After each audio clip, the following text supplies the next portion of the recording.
George Warrington by no means allowed his legal studies to obstruct his comfort and pleasures, or interfere with his precious health.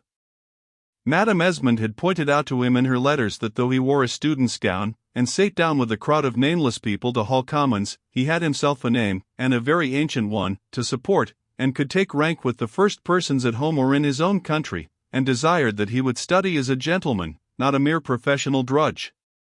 With this injunction the young man complied obediently enough, so that he may be said not to have belonged to the rank and file of the law, but may be considered to have been a volunteer in her service, like some young gentlemen of whom we have just heard. Though not so exacting as she since has become, though she allowed her disciples much more leisure, much more pleasure, much more punch, much more frequenting of coffee-houses and holiday-making, than she admits nowadays, when she scarce gives her votaries time for amusement, recreation, instruction, sleep, or dinner, the law 100 years ago was still a jealous mistress, and demanded a pretty exclusive attention. Murray, we are told, might have been an Ovid, but he preferred to be Lord Chief Justice, and to wear ermine instead of baize. Perhaps Mr. Warrington might have risen to a peerage in the woolsack, had he studied very long and assiduously, had he been a dexterous courtier, and a favourite of attorneys, had he been other than he was, in a word. He behaved to Themis with a very decent respect and attention, but he loved letters more than law always, and the black letter of Chaucer was infinitely more agreeable to him than the Gothic pages of Hale and Coke. Letters were loved indeed in those quaint times, and authors were actually authorities. Gentlemen appealed to Virgil or Lucan in the courts or the House of Commons. What said Statius, Juvenal, let alone Tully or Tacitus, on such and such a point? Their reign is over now, the good old heathens. The worship of Jupiter and Juno is not more out of mode than the cultivation of pagan poetry or ethics. The age of economists and calculators has succeeded, and Tooke's pantheon is deserted and ridiculous. Now and then, perhaps, a Stanley kills a kid, a Gladstone bangs up a wreath, a Lytton burns incense, in honor of the Olympians. But what do they care at Lambeth, Birmingham, the Tower Hamlets, for the ancient rites, divinities, worship? Who the plague are the Muses, and what is the use of all that Greek and Latin rubbish? What is Helicon, and who cares? Who was Talia, pray, and what is the length of her eye? Is Melpomena's name in 3 syllables or 4? And do you know from whose design I stole that figure of tragedy which adorns the initial G of this chapter? Now, it has been said how Mr. George in his youth, and in the long leisure which he enjoyed at home, and during his imprisonment in the French fort on the banks of Monongahela, had whiled away his idleness by paying court to Melpomene, and the result of their union was a tragedy, which has been omitted in Bell's Theatre, though I dare say it is no worse than some of the pieces printed there. Most young men pay their respects to the tragic muse first, as they fall in love with women who are a great deal older than themselves. Let the candid reader own, if ever he had a literary turn, that his ambition was of the very highest, and that however, in his riper age, he might come down in his pretensions, and think that to translate an ode of Horace, or to turn a song of Waller or Prior into decent Alcaics or Sapphics, was about the utmost of his capability. Tragedy and epic only did his green unknowing youth engage, and no prize but the highest was fit for him. George Warrington, then, on coming to London, attended the theatrical performances at both houses, frequented the theatrical coffee-houses, and heard the opinions of the critics, and might be seen at the Bedford between the plays, or supping at the Cecil along with the wits and actors when the performances were over. Here he gradually became acquainted with the players and such of the writers and poets as were known to the public. The tough old Macklin, the frolicsome Foote, the vivacious Hip Isley, the sprightly Mr. Derrick himself, might occasionally be seen at these houses of entertainment, and our gentleman, by his wit and modesty, as well, perhaps, as for the high character for wealth which he possessed, came to be very much liked in the coffee-house circles, and found that the actors would drink a bowl of punch with him, and the critics sup at his expense with great affability. To be on terms of intimacy with an author or an actor has been an object of delight to many a young man, actually to hob and nob with Bobadil or Henry V or Alexander the Great, to accept a pinch out of Aristarchus's own box, to put Juliet into her coach, or hand Monimia to her chair, are privileges which would delight most young men of a poetic turn, and no wonder George Warrington loved the theatre. Then he had the satisfaction of thinking that his mother only half approved of plays and playhouses, and of feasting on fruit forbidden at home. He gave more than one elegant entertainment to the players, and it was even said that one or two distinguished geniuses had condescended to borrow money of him. And as he polished and added new beauties to his masterpiece, we may be sure that he took advice of certain friends of his, and that they gave him applause and counsel. Mr. Spencer, his new acquaintance, of the Temple, gave a breakfast at his chambers in Fig Tree Court, when Mr. Warrington read part of his play, and the gentlemen present pronounced that it had uncommon merit. Even the learned Mr. Johnson, who was invited, was good enough to say that the piece had showed talent. It warred against the unities, to be sure, but these had been violated by other authors, and Mr. Warrington might sacrifice them as well as another. There was in Mr. W.'s tragedy a something which reminded him both of Coriolanus and Othello. And two very good things too, sir, the author pleaded. Well, there was no doubt on that point, and 'tis certain your catastrophe is terrible, just, and being in part true, is not the less awful, remarks Mr. Spencer. Now the plot of Mr. Warrington's tragedy was quite full indeed of battle and murder. A favorite book of his grandfather had been the life of old George Frunsberg of Mindelheim, a colonel of footfolk in the imperial service at Pavia fight, and during the wars of the Constable Bourbon, and one of Frunsberg's military companions was a certain Carpzo, or Carpezan, whom our friend selected as his tragedy hero. His first act, as it at present stands in Sir George Warrington's manuscript, is supposed to take place before a convent on the Rhine, which the Lutherans, under Carpezan, are besieging. A godless gang these Lutherans are. They have pulled the beards of Roman friars, and torn the veils of hundreds of religious women. A score of these are trembling within the walls of the convent yonder, of which the garrison, unless the expected succors arrive before midday, has promised to surrender. Meanwhile there is armistice, and the sentries within look on with hungry eyes, as the soldiers and camp people gambol on the grass before the gate. 12 o'clock, ding, ding, dong. It sounds upon the convent bell. No succors have arrived. Open gates, warder, and give admission to the famous Protestant hero, the terror of Turks on the Danube, and Papists in the Lombard plains, Colonel Carpezan.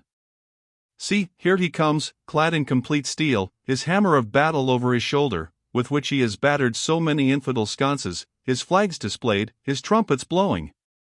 No rudeness, my men, says Carpezan, the wine is yours, and the convent larder and cellar are good, the church plate shall be melted, any of the garrison who choose to take service with Gaspar Carpezan are welcome, and shall have good pay. No insult to the religious ladies. I have promised them a safe conduct, and he who lays a finger on them, hangs. Mind that provost marshal. The provost marshal, a huge fellow in a red doublet, nods his head. We shall see more of that provost marshal, or executioner, Mr. Spencer explains to his guests. A very agreeable acquaintance, I am sure, shall be delighted to meet the gentleman again, says Mr. Johnson, wagging his head over his tea. This scene of the mercenaries, the camp followers, and their wild sports, is novel and stirring, Mr. Warrington, and I make you my compliments on it. The colonel has gone into the convent, I think? Now let us hear what he is going to do there. The abbess, and one or two of her oldest ladies, make their appearance before the conqueror. Conqueror as he is, they heard him in their sacred halls. They have heard of his violent behavior in conventual establishments before. That hammer, which he always carries in action, has smashed many sacred images in religious houses. Pounds and pounds of convent plate is he known to have melted, the sacrilegious plunderer. No wonder the abbess princess of St. Mary's, a lady of violent prejudices, free language, and noble birth, has a dislike to the low-born heretic who lords it in her convent, and tells Carpezan a bit of her mind, as the phrase is. This scene, in which the lady gets somewhat better of the colonel, was liked not a little by Mr. Warrington's audience at the Temple. Terrible as he might be in war, Carpezan was shaken at first by the abbess's brisk opening charge of words, and, conqueror as he was, seemed at first to be conquered by his actual prisoner. But such an old soldier was not to be beaten ultimately by any woman. "Pray, madam," says he, "how many ladies are there in your convent, for whom my people shall provide conveyance?" The abbess, with a look of much trouble and anger, says that, besides herself, the noble sisters of St. Mary's house are 23. She was going to say 24, and now says 23? Ha! Why this hesitation? Asks Captain Ulrich, one of Carpezan's gayest officers. The dark chief pulls a letter from his pocket. "I require from you, madam," he says sternly to the lady abbess, "the body of the noble lady Sibylla of Hoya. Her brother was my favorite captain, slain by my side, in the Milanese. By his death, she becomes heiress of his lands. 'Tis said a greedy uncle brought her hither, and fast immured the lady against her will. The damsel shall herself pronounce her fate, to stay a cloistered sister of St. Mary's, or to return to home and liberty, as Lady Sybil, Baroness of." Ha! The abbess was greatly disturbed by this question. She says, haughtily, "There is no Lady Sybil in this house, of which every inmate is under your protection, and sworn to go free."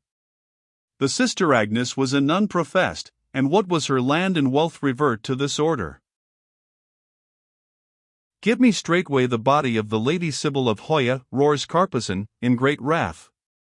"If not, I make a signal to my riders, and give you and your convent up to war." "Faith, if I lead the storm, and have my right, 'tis not my lady abbess that I'll choose," says Captain Ulrich, "but rather some plump, smiling, red-lipped maid like here," as he, the sly fellow, is looking under the veils of the two attendant nuns. The stern abbess cries, "Silence, fellow, with thy ribald talk. The lady, warrior, whom you ask of me is passed away from sin, temptation, vanity, and 3 days since our sister Agnes died." At this announcement Carpezan is immensely agitated. The abbess calls upon the chaplain to confirm her statement. Ghastly and pale, the old man has to own that 3 days since the wretched sister Agnes was buried. This is too much. In the pocket of his coat of mail Carpezan has a letter from Sister Agnes herself, in which she announces that she is going to be buried indeed, but in an oubliette of the convent, where she may either be kept on water and bread, or die starved outright. He seizes the unflinching abbess by the arm, whilst Captain Ulrich lays hold of the chaplain by the throat. The colonel blows a blast upon his horn, and rush his furious lanzknechts from without. Crash, bang! They knock the convent walls about. And in the midst of flames, screams, and slaughter, who is presently brought in by Carpezan himself, and fainting on his shoulder, but Sibylla herself. A little sister nun, that gay one with the red lips, had pointed out to the colonel and Ulrich the way to Sister Agnes's dungeon, and, indeed, had been the means of making her situation known to the Lutheran chief. "The convent is suppressed with a vengeance," says Mr. Warrington. "We end our first act with the burning of the place, the roars of triumph of the soldiery, and the outcries of the nuns. They had best go change their dresses immediately, for they will have to be court ladies in the next act, as you will see." Here the gentlemen talked the matter over. If the piece were to be done at Drury Lane, Mrs. Pritchard would hardly like to be Lady Abbess, as she doth but appear in the first act. Miss Pritchard might make a pretty Sibylla, and Miss Gates the attendant nun. Mr. Garrick was scarce tall enough for Carpezan, though, when he is excited, nobody ever thinks of him but as big as a grenadier. Mr. Johnson owns Woodward will be a good Ulrich, as he plays the Mercutio parts very gaily, and so, by one and t'other, the audience fancies the play already on the boards, and casts the characters. In Act the Second, Carpezan has married Sibylla. He has enriched himself in the wars, has been ennobled by the emperor, and lives at his castle on the Danube in state and splendor. But, truth to say, though married, rich, and ennobled, the Lord Carpezan was not happy. It may be that in his wild life, as leader of condottieri on both sides, he had committed crimes which agitated his mind with remorse.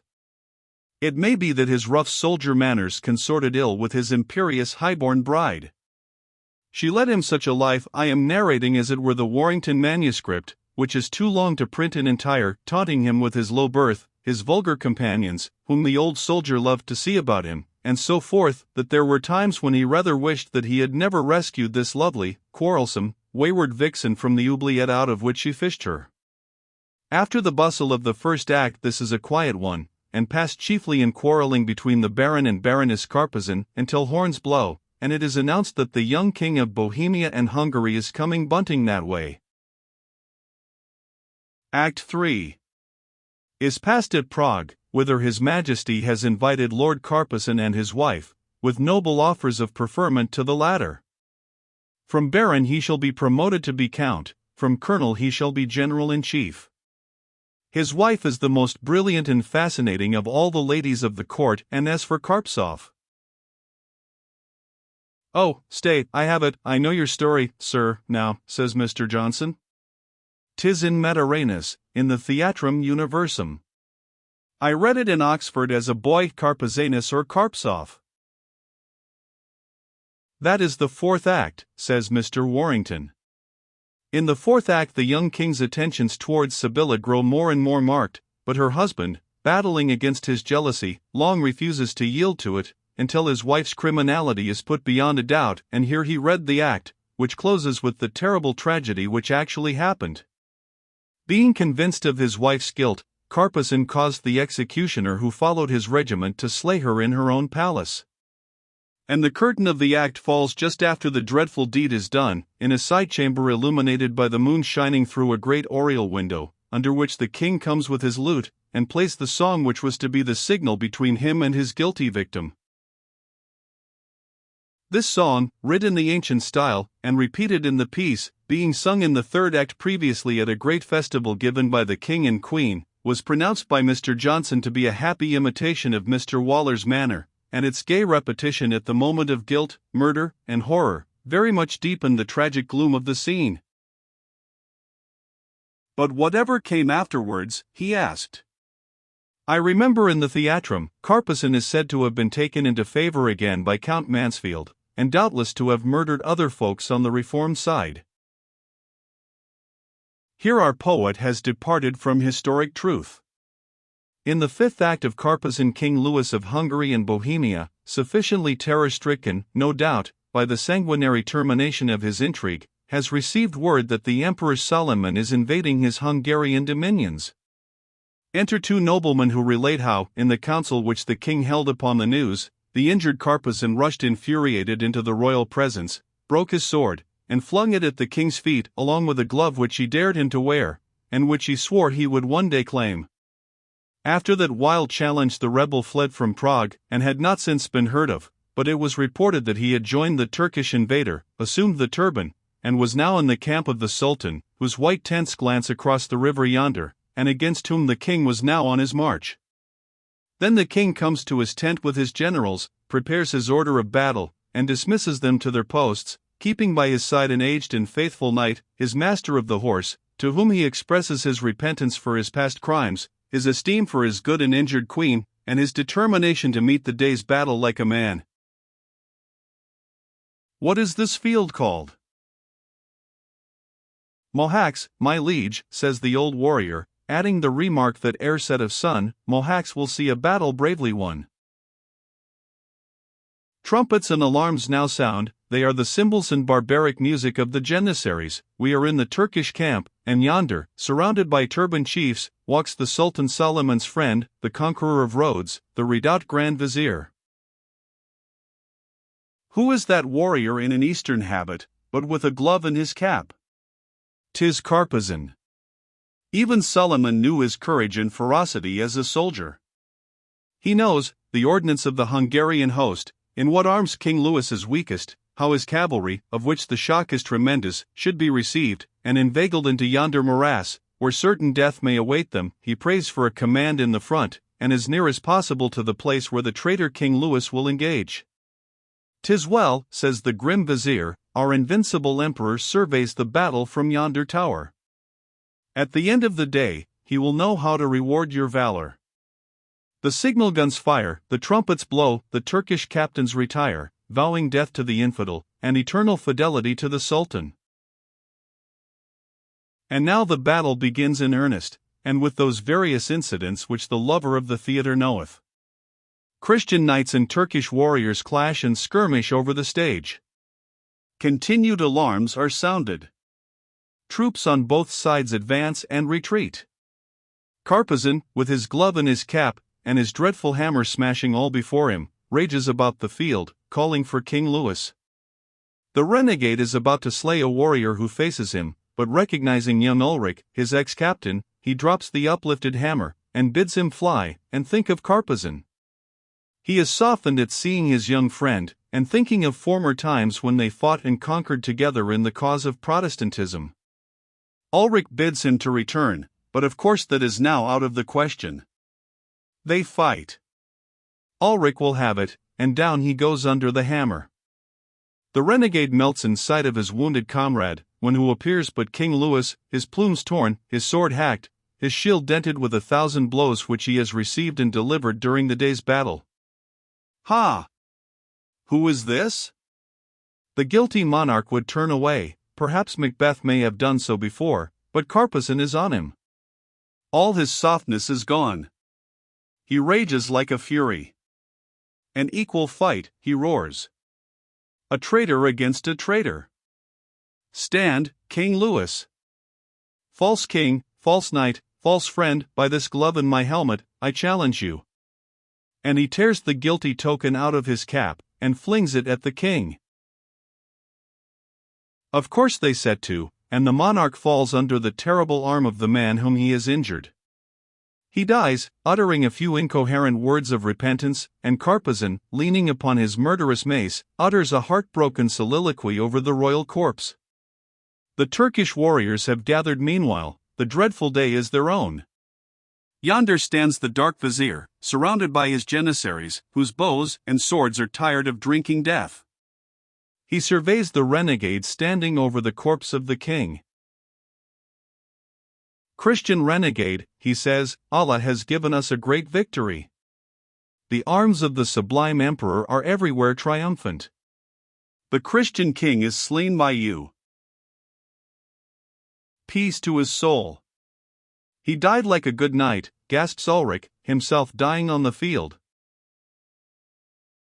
In this day's battle, the grim vizier continues, no man hath comported himself more bravely than you. You are made Bassa of Transylvania. Advance, bowman, fire. An arrow quivers in the breast of Carpezan. Bassa of Transylvania, you were a traitor to your king, who lies murdered by your hand, continues grim vizier. You contributed more than any soldier to this day's great victory. 'Tis thus my sublime emperor meetly rewards you. Sound trumpets. We march for Vienna tonight. And the curtain drops as Carpezan, crawling towards his dying comrade, kisses his hands, and gasps. Forgive me, Ulrich. When Mr. Warrington has finished reading his tragedy, he turns round to Mr. Johnson, modestly, and asks, What say you, sir? Is there any chance for me? But the opinion of this most eminent critic is scarce to be given, for Mr. Johnson had been asleep for some time, and frankly owned that he had lost the latter part of the play. The little auditory begins to hum and stir as the noise of the speaker ceased. George may have been very nervous when he first commenced to read, but everybody allows that he read the last 2 acts uncommonly well, and makes him a compliment upon his matter and manner.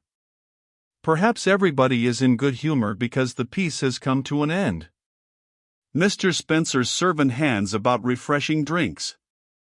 The Templars speak out their various opinions whilst they sip the negus.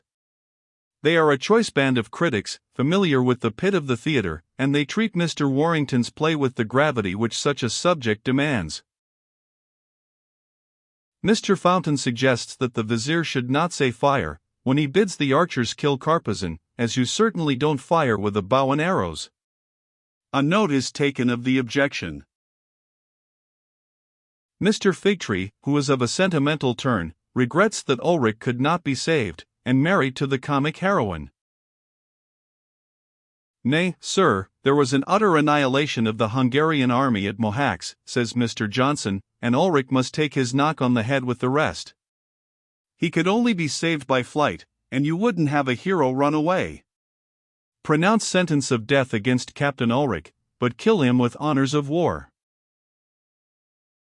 Messrs. Essex and Tanfield wonder to one another who is this queer-looking pert whom Spencer has invited, and who contradicts everybody, and suggests to boat up the river and a little fresh air after the fatigues of the tragedy.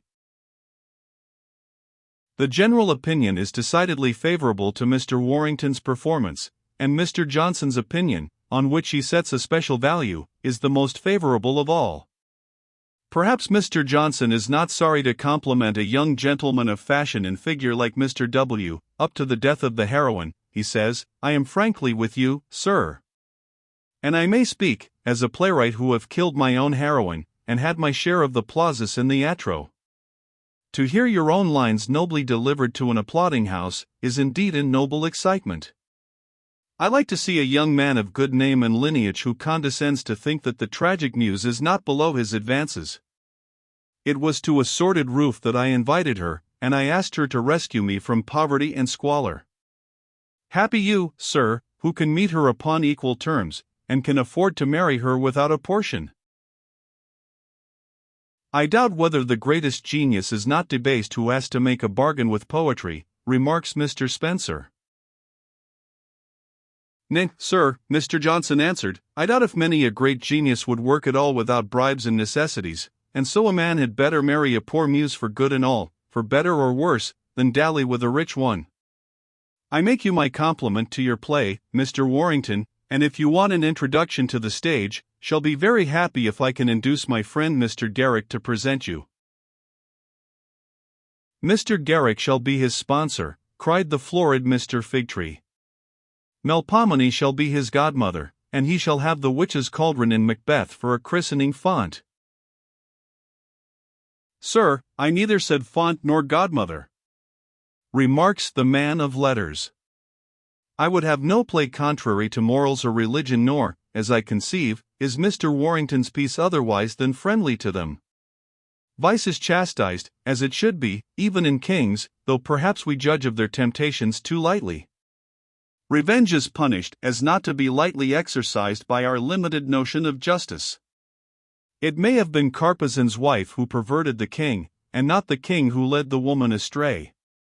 At any rate, Lewis is rightly humiliated for his crime, and the renegade most justly executed for his.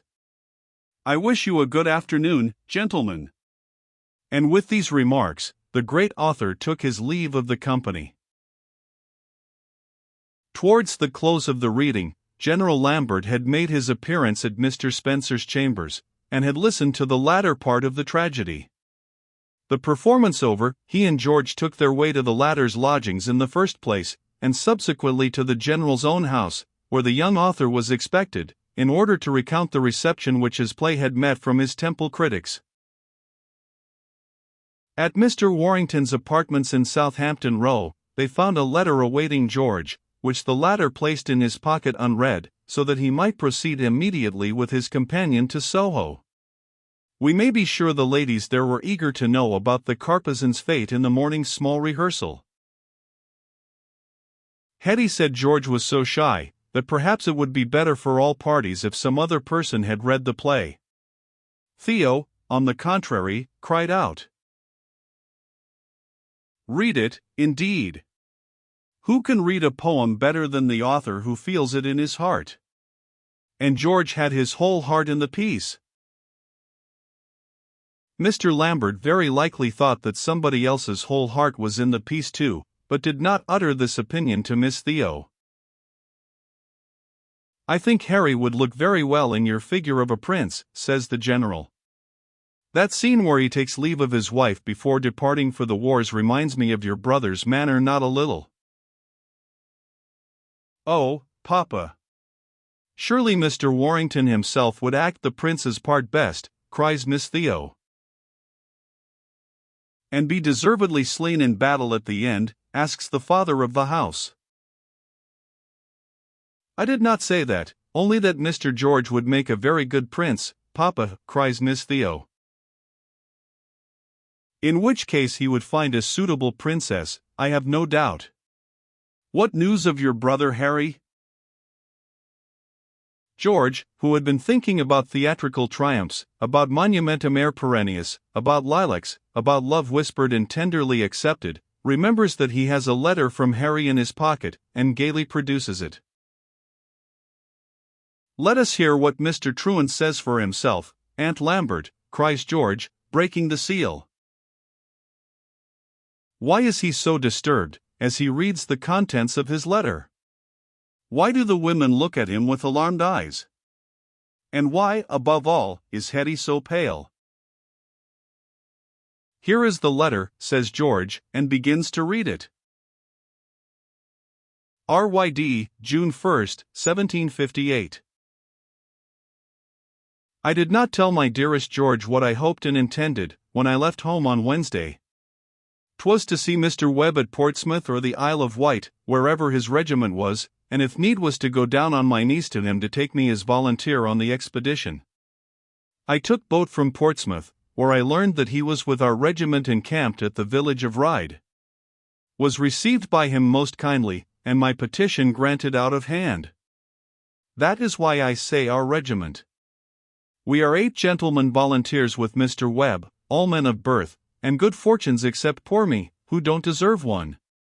We are to mess with the officers, we take the right of the column, and have always the right to be in front, and in an hour we embark on board His Majesty's ship the Rochester of 60 guns, while our Commodore's, Mr. Howe's, is the Essex, 70. His squadron is about 20 ships, and I should think 100 transports at least. Though 'tis a secret expedition, we make no doubt France is our destination, where I hope to see my friends the Messieurs once more, and win my colors, à la point de mon épée, as we used to say in Canada. Perhaps my service as interpreter may be useful, I speaking the language not so well as someone I know, but better than most here. I scarce venture to write to our mother to tell her of this step. Will you, who have a coaxing tongue will wheedle anyone, write to her as soon as you have finished the famous tragedy? Will you give my affectionate respects to dear General Lambert and ladies? And if any accident should happen, I know you will take care of poor Gumbo as belonging to my dearest best George's most affectionate brother, Henry E. Warrington. P.S. Love to all at home when you write, including Dempster, Mountain, and Fanny M., and all the people, and duty to my honored mother, wishing I had pleased her better. And if I said anything unkind to dear Miss Hester Lambert, I know she will forgive me, and pray God bless all. HEW. To G. Esmond Warrington, Esq., at Mr. Scrace's house in Southampton Row, opposite Bedford House Gardens, London. He has not read the last words with a very steady voice. Mr. Lambert sits silent, though not a little moved. Theo and her mother look at one another, but Hetty remains with a cold face and a stricken heart. She thinks he has gone to danger, perhaps to death, and it was I sent him.